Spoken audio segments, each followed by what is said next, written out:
Hello, I'm Peter C. Hayward, founder of Jellybean Games, and I'm excited to show you my ninja card game for all ages, Ninjutsu. Ninjutsu is a very simple game. First thing you'll see when you open the box is the rulebook. This is going to have everything I'll teach you, and on the back there's a quick reference guide.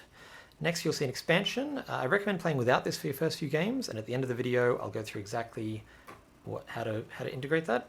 And then the main event, the Ninjutsu Cards. There'll be a card list, so you can make sure you've got everything, and on the back there's another quick reference guide. The aim of Ninjutsu is to be the first player to get to 21 or more points at the start of your turn, or 17 or more points in a 5-player game. Plays 2 to 5 players, it's a similar experience at all player counts. First thing you do is shuffle the deck and deal each player 4 cards. On your turn, you'll be doing one of 3 things. You'll either draw cards, play a card, or steal a secret from another player. To draw cards, you just draw 2 cards from the top of the deck, add them straight to your hand. There is no hand limit, so you can do that on each of your turns if you like until the deck is empty. The other option you have in your turn is to play a card. When you play a card, there's 3 ways you can play them. You can play them face up in front of you as a treasure, you can play them face down in front of you as a secret, or you can play them into the discard pile as an action. Let's go through those. So like I said, the aim of the game is to get to 21 or more points. And as you can see, some of the cards have numbers, some of them are face cards. All the number cards will have little coins at the side, and that means that they are worth treasure. So if I want to play this one face up as a treasure for my turn, I would now have 6 points towards my goal of 21. If I wanted to play it face down, I still get the treasure value. So I would still get these 10 points, but now the other players don't know how many points I have. You can't play a face card face up as a treasure, but you can play them face down as a secret, and I'll show you later why you might want to do that.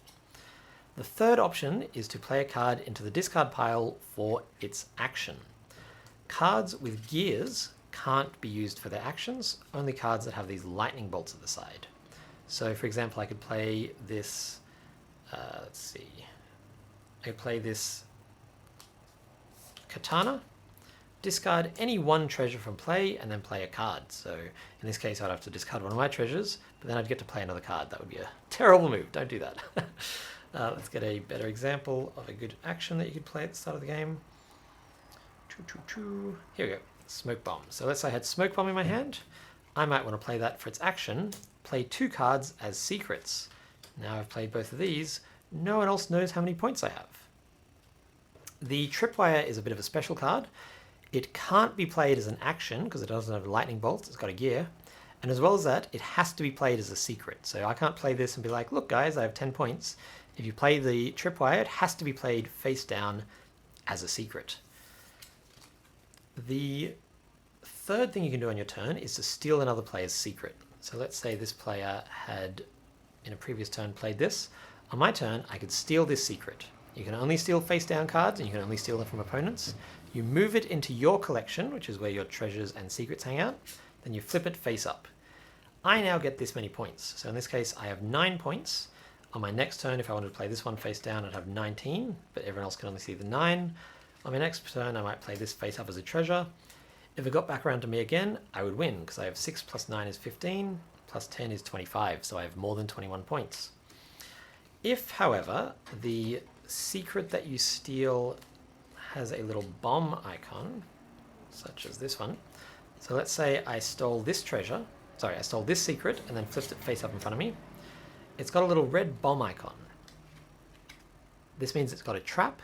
When you steal this, discard a card from your hand. So I get to keep the treasure, but now I have to discard one of my cards into the discard pile. The game keeps going around like this until one player wins. The other kind of gear that you can have are these little purple ones. These change the point value of a card while it's played face down in your collection as a secret. So bow and arrow, for instance, let's say I played this one face down. Now I have 9 plus 6 is 15. This card's worth 5 points if it's a treasure, but while it's a secret, it's worth 10 instead. Let's put that where you can see it. So if this was face down in my collection, I would have 15 plus 10, 25 points. At the start of your turn, if you think you've got enough points, you can say, hey guys, I've won, reveal all your cards and add it up. If you've gotten it wrong, so let's say I had, this was my, this is what my collection looked like at the start of my turn, I can say to everyone, hey, look guys, I won. Flip this face up. Oh no, 10 plus 4 plus 6 is only 20 points. I don't have enough. What happens then is you skip your turn, all your cards remain face up, and you don't get another chance to win until your next turn.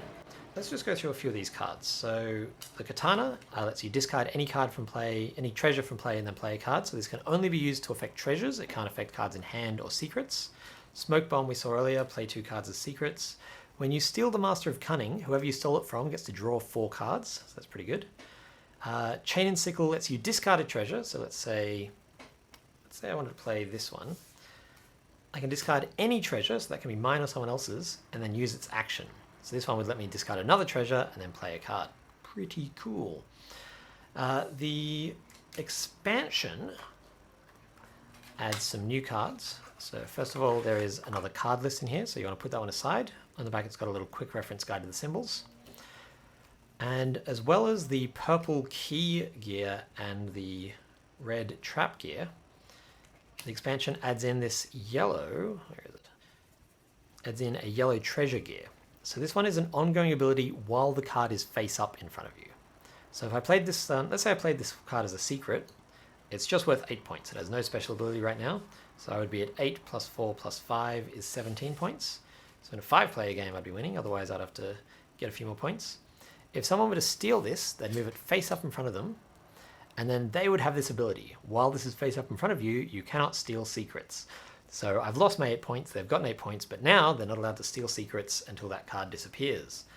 That's what Sabotage does. So all you do when you're playing with Sabotage is shuffle these cards into the deck, and you're good to go. The only other thing is that this is part of the Treasure Hunters line, so you can play it with any of the other games in the Treasure Hunters series, such as Scuttle.